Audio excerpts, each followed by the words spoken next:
Same name, same recipes, now in a new location. Laura Norris's family recipes are what you'll find on the menu at Ragazza. Now it's at 43rd and Main Street, and it's serving up Italian favorites with a modern flair. All right, Laura's here with us today making, wait for it, swordfish. Swordfish. I am pretty excited about. So when I first heard you were bringing in swordfish, I was kind of hoping there'd be the whole fish. You know, that we can have like the sword and everything. But do you guys get the whole fish, and what do you do with the sword afterwards? I'm just curious. It doesn't come with the sword. Oh, dang it! We do carve it down. Yes, and we actually pre-grilled it today because we don't have a grill in the studio.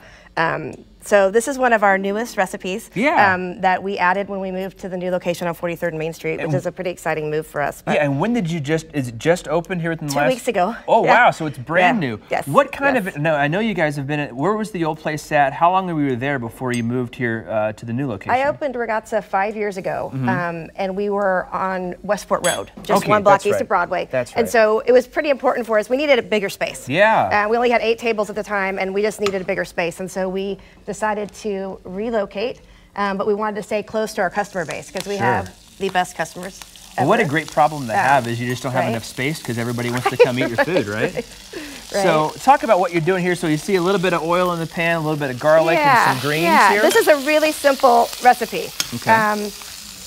Last summer, I went to the island of Salina, where my family's from. Oh, wow. And basically sort of ate my weight in swordfish. And it's also the land, it's like the capital of capers, the island of Salina is. And so we came back and did this dish. It's a really simple dish. We grill the swordfish, and then we make a really simple sauce with butter and lemon, a little salt and pepper. And so we're serving it over roast potatoes, and everybody's like, oh, are potatoes really Italian? And it's like, well, yes, they are. Okay. Potatoes are everywhere. Yeah. So this is one of our, we have a finished product here, but I'll just plate this up for us. All right. These are rosemary roasted potatoes. Well, it smells phenomenal over here. Is that a lot of the swordfish flavor that I'm smelling over here? Or what, the swordfish flavor, the lemon. The lemon is what it is. Yeah, the garlic. Yeah. Right now, I think you're probably getting a lot of the garlic. A lot of the garlic. Yeah, but that's basically in the greens. So I don't put it on the on that itself. But this is just a mixture of kale, arugula, and spinach. Okay. Does it do anything to the texture of the greens when you heat it up in the oil like that? I mean, because normally when you would, at least me, I'm sorry if I'm showing my ignorance for Italian cooking here, but you know, when you have a salad, you serve it cold, obviously with just your vinaigrette on top or something like that. But now what you did by throwing it in the skillet, what does that do to it? Well, it just wilts it a little bit. Yeah, it basically wilts it and gives it a little bit easier texture, brings out the flavors.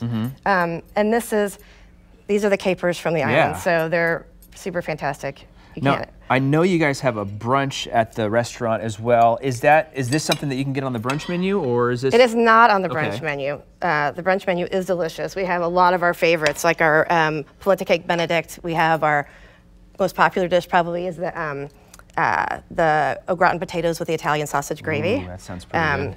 But this dish has been out of the box, like for our new location, the most popular dish, and it's it's seasonal, so we won't have it all the time. We're doing things like braised lamb shank and cingale, which is a wild boar stew that's new to the menu. And then real quick, I'm going to shift gears because that's what I do here. Right back onto the dish here. What kind of cheese did you just grate on top of there? Parmesan. Just some Parmesan, some fresh Parmesan on top. And what else what inspired this dish for you guys? What do you think has made it so popular, like you were saying on your menu?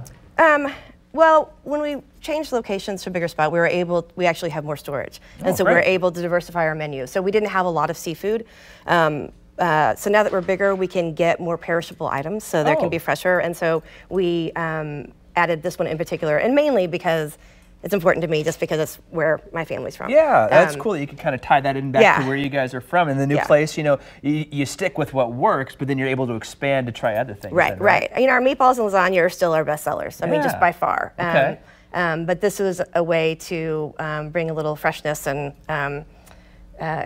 diversify our menu a little bit. Well, again, it looks and smells fun. I don't have can I have a fork here? I'm going to try a bite here just in a second, I think, because it smells phenomenal. Laura, we appreciate you being here today. Belinda, I'm going to send it over to you after I eat this potato.